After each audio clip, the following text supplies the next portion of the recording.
Assalamualaikum warahmatullahi wabarakatuh. Yang saya hormati Ibu Minadhirah selaku pengampu mata kuliah Pendidikan Pancasila dan teman-teman satu perjuangan yang saya sayangi.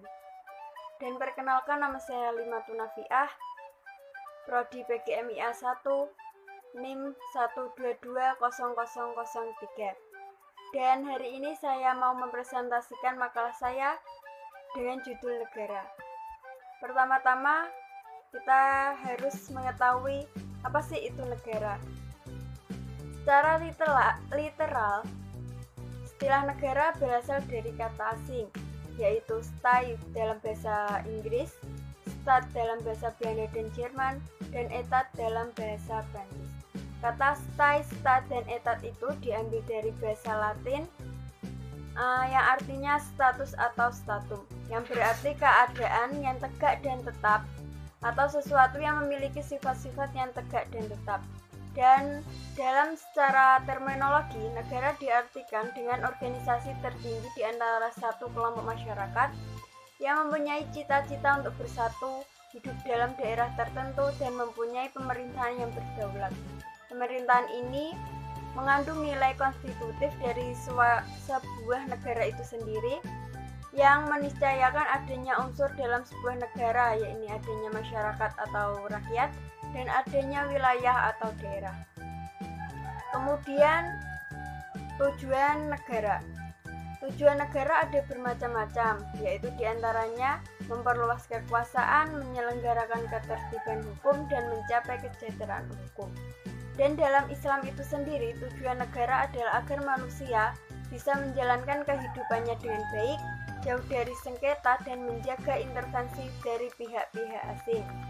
Dan dalam konteks negara Indonesia, tujuan negara adalah untuk memajukan kesejahteraan hukum, mencerdaskan kehidupan bangsa, dan ikut melaksanakan ketertiban dunia yang berdasarkan kemerdekaan, perdamaian abadi, dan keadilan sosial.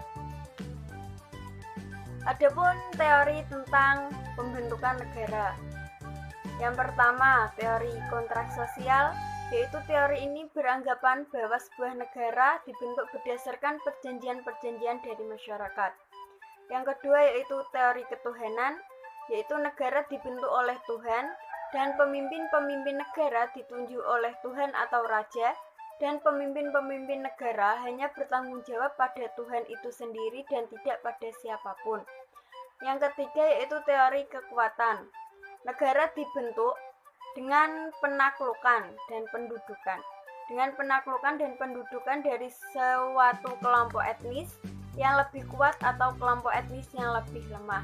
Dan dari situlah kemudian dimulailah proses pembentukan negara. Yang keempat yaitu teori organis.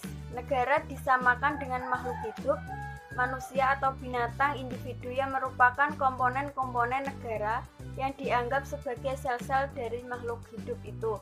Dan yang terakhir yaitu teori historis. Teori ini menyatakan bahwa lembaga-lembaga sosial tidak dibuat, tetapi tumbuh secara revolusioner sesuai dengan kebutuhan-kebutuhan manusia. Kemudian yaitu bentuk-bentuk negara. Dalam konsep teori modern, bentuk negara terbagi menjadi dua, yaitu negara kesatuan atau unitarisme dan negara serikat atau federasi. Pertama yaitu negara kesatuan. Negara kesatuan terbagi menjadi dua macam, yaitu negara kesatuan dengan sistem sentralisasi, yaitu urusan negara langsung diatur oleh pemerintah pusat. Yang kedua yaitu negara kesatuan dengan sistem desentralisasi, yakni kepala daerah sebagai pemerintah daerah itu sendiri. Dan yang kedua negara serikat. Bentuk negara serikat ini dibagi menjadi tiga kelompok, yaitu kelompok monarki, oligarki, dan demokrasi. Kelompok monarki yaitu suatu bentuk negara yang dalam pemerintahannya hanya dikuasai dan dipimpin oleh satu orang saja. Yang kedua oligarki yaitu suatu bentuk negara yang biasanya diperintah dari kelompok orang yang berasal dari kalangan feodal. Yang ketiga yaitu demokrasi, itu seperti pemerintahan di Indonesia menggunakan sistem demokrasi, yaitu rakyat memiliki kekuasaan penuh dalam menjalankan pemerintahan. Kemudian ada negara dan agama. Negara dan agama merupakan persoalan yang banyak menimbulkan perdebatan atau diskonferensi yang terus berkelanjutan di kalangan para ahli zaman sekarang. Yang pertama yaitu hubungan agama dan negara menurut paham teokrasi. Karena pemerintah menurut paham ini dijelaskan berdasarkan firman-firman Tuhan, segala kata kehidupan dalam masyarakat berbangsa, negara dilakukan atas titah Tuhan. Yang kedua yaitu hubungan agama dan negara menurut paham sekuler. Norma hukum ditentukan atas kesepakatan manusia dan tidak berdasarkan agama atau firman-firman Tuhan. Itu sebaliknya dengan penjelasan agama menurut paham teokrasi tadi. Yang ketiga yaitu hubungan agama dengan kehidupan manusia. Di sini dunia manusia itu sendiri yang kemudian menghasilkan masyarakat negara. Sedangkan agama dipandang sebagai realisasi fantastis makhluk manusia dan agama merupakan keluhan makhluk tertindas. Yang kemudian konsep relasi agama dan negara Islam.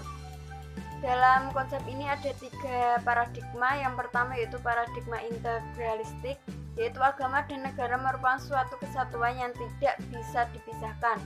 Keduanya merupakan 2 lembaga yang menyatu.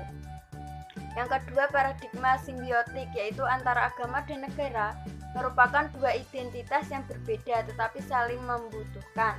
Yang ketiga yaitu paradigma sekularistik, yaitu agama dan negara merupakan 2 bentuk yang berbeda dan satu sama lain memiliki garapannya dibandingkan di bidangnya masing-masing, sehingga keberadaannya harus dipisahkan dan tidak boleh satu sama lain melakukan intervensi berdasarkan pada pemahaman yang dikotomi. Yang terakhir yaitu permasalahan negara. Permasalahan negara yang paling mencuat adalah tentang korupsi dan buruknya kreativitas di discussion maker. Sehingga ada satu tindakan pemerintah tanpa ada bedanya. Justru dengan adanya pemerintah membebani masyarakat atau warganya dalam beraktivitas. Kelebihan tenaga kerja ini menyebabkan adanya arus migrasi dari perekonomian yang kurang mapan menuju perekonomian yang lebih makmur. Permasalahan tersebut tidak akan terjadi apabila pemerintah negara kita dapat menanggulangi rendahnya kualitas pendidikan di Indonesia, yaitu diantaranya dengan cara meningkatkan kualitas seorang guru atau tenaga pengajar, memberikan pendidikan gratis atau bantuan, fasilitas pendidikan yang memadai, menjalankan pemerintah demokrasi dengan sebenar-benarnya, dan memberantas korupsi tanpa tebang pilih. Dan demikian yang dapat saya sampaikan, semoga bermanfaat dan kurang lebihnya saya mohon maaf sebesar-besarnya. Wassalamualaikum warahmatullahi wabarakatuh.